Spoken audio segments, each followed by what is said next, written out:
De retour dans Success Stories, le magazine de l'N24 qui valorise et analyse les startups, scale-up et PME belges qui se développent et qui innovent. Alors, pour se développer, pour innover, il faut des talents. On le sait, c'est la meilleure manière de grandir. C'est un levier sur lequel tout le monde doit se reposer.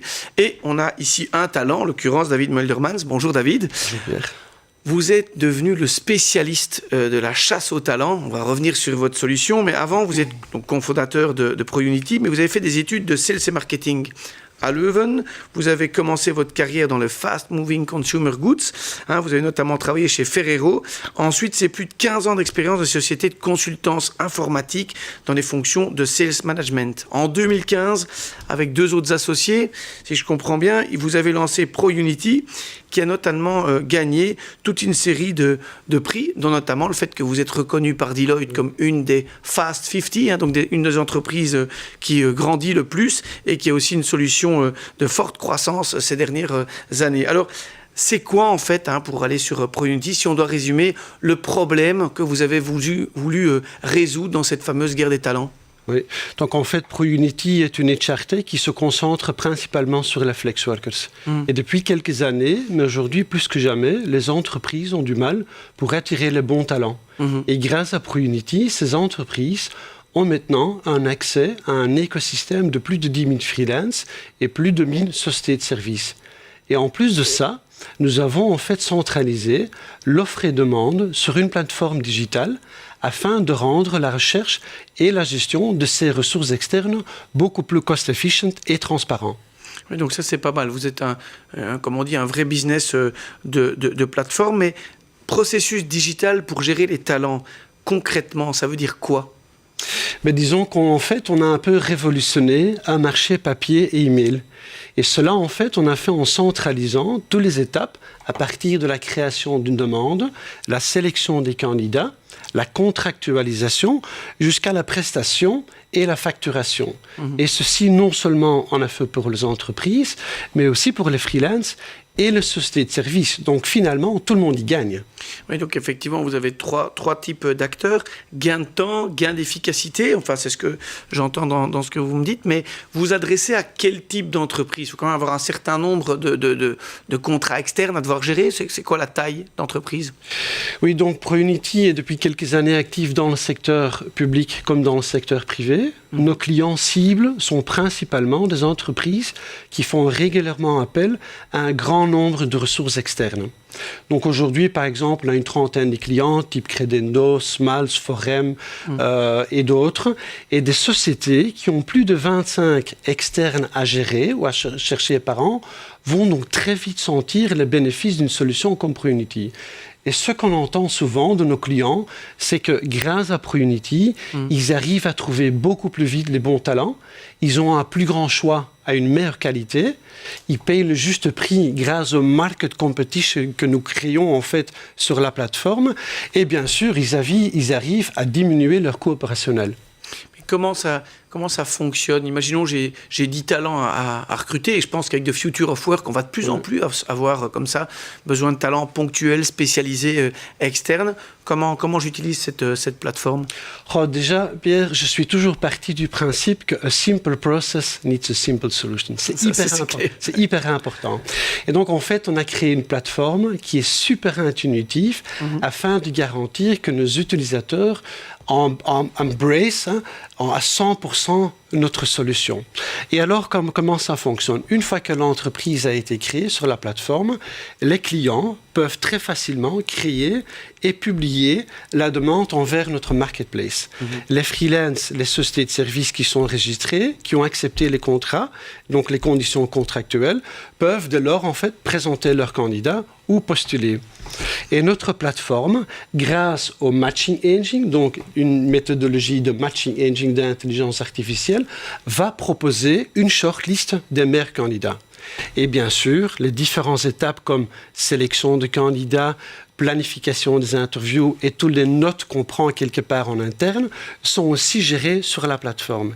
Et une fois que le candidat il est sélectionné, la plateforme va créer et proposer une proposition de contrat tous les différents parties concernées.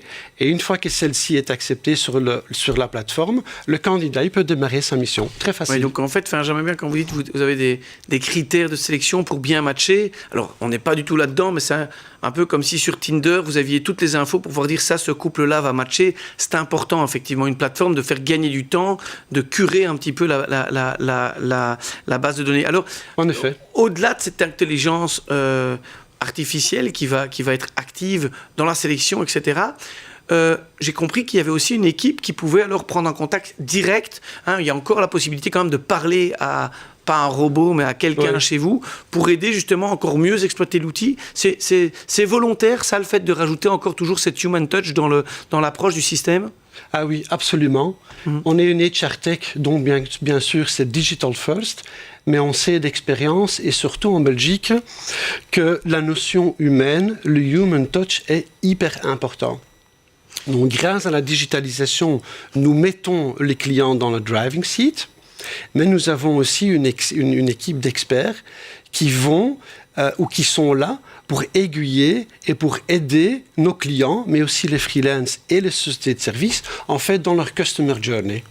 Alors, vous l'avez dit, vous avez 3 types de clients. L'entreprise, des sociétés de services qui peuvent proposer des talents, puis le talent en direct.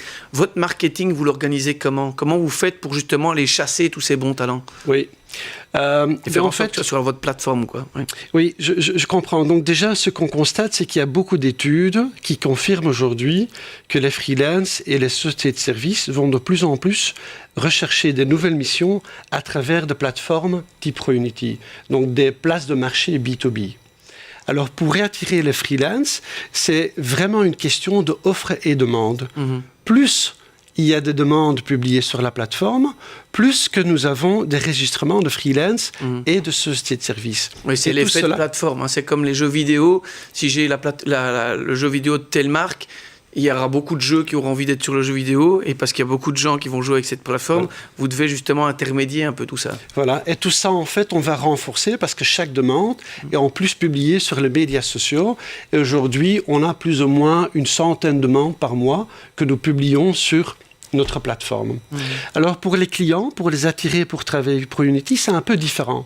Et là, on se concentre principalement sur 3 axes. Bien sûr, c'est tout ce qui est des campagnes de marketing digital, mais bien sûr bien ciblées. On est fort présent sur des événements ressources humaines ou des acheteurs. Et alors, on fait la prospection classique. Mais alors, ce qui est beau, et par contre, là, ce qu'on constate, c'est que clairement, nos clients sont nos meilleurs ambassadeurs, parce que la majorité de nos clients et de nos prospects viennent en fait via des recommandations. Et ça, c'est quand même beau. Digital, talent, de plus en plus d'indépendants aussi qui travaillent de manière flexible pour plusieurs entreprises. Vous le voyez comment, vous, le future of work j'ai pas une boule magique, mais quand je regarde comment l'économie évolue en ce moment, je pense que ça va tourner aux alentours de 3 grands axes. Premièrement, la digitalisation des marketplaces B2B et des processus digitaux pour gérer et rechercher des talents. Est-ce que ce sont des flex workers ou des temps ou de l'intérim? C'est clair qu'il y a cette orientation. De plus en plus, les sociétés vont travailler avec des flex workers. Donc là, il y a certainement un énorme vivier, un énorme changement. Et troisièmement, le Covid, quelque part, l'a un peu accéléré. On va plutôt vers un monde hybride où les gens, en partie, vont travailler à la maison, en partie chez eux ou peut-être dans un coworking. Et donc là, on voit clairement un énorme shift. Alors, si on doit résumer, peut-être dernièrement, les chiffres de ProUnity, quels sont ceux qu'on peut communiquer et que le téléspectateur peut retenir? Oui. Alors, cette année-ci, on va probablement réaliser un chiffre d'affaires de 105 millions. Et nous avons l'ambition d'arriver à un chiffre d'affaires de 250 millions en 2025. Alors aujourd'hui, nous mettons 1200 personnes, donc des collaborateurs externes, en mission chez une trentaine de clients. Et alors, on n'est pas une grande équipe, mais on est une équipe très efficace, donc on est une équipe de 25 personnes localisées à Woluwe. On l'a vu effectivement, ProUnity, une solution digitale pour la guerre des talents, pour assurer, simplifier aussi la recherche de talents, pour se distinguer. L'intelligence artificielle, de nouveau, est valorisée, mais ici c'est pour valoriser des talents. C'est assez intéressant. On a entendu aussi un chiffre assez impressionnant, presque doubler ce chiffre d'affaires dans les années à venir. On se retrouve après, on verra comment aussi dans la haute couture, on valorise et sublime, on peut le dire carrément, les talents. C'est après la pub.